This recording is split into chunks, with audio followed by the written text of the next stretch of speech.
Let me come up with a bit of a mea culpa here. So, I did spend 32 years in security intelligence, including 15 with CSIS, so the ASIO, Australian Security Intelligence Organization in your country.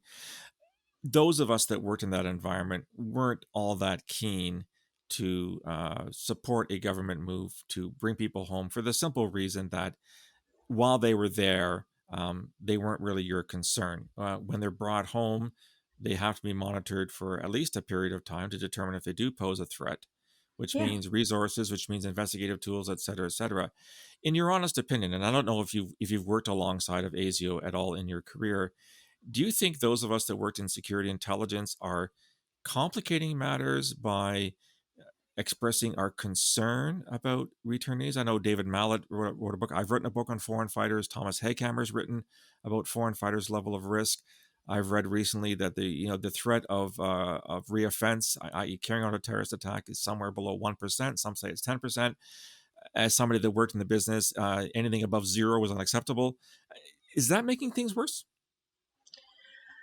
Look, I'll say, in my experience, the approach to anything to do with violent extremism and terrorism has to be multidimensional and has to include different schools of thought. I 100% understand why there are varying perspectives across the varying professions involved in the space because you're looking at things through a very different lens. So Right. I think it's absolutely justifiable that if you're looking at risk and threat and how do we manage that in a context where sometimes the demand doesn't meet the resources and we know the potential consequence, of course you're going to take a far more risk averse approach.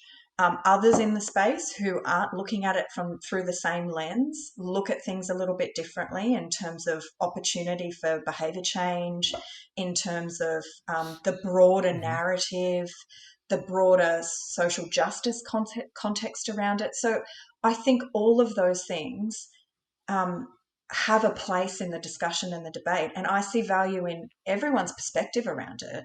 That's why I think it's not a simple answer. It has to be complex. The nature of the problem is complex. And so, therefore, the nature of the solution needs to be as well.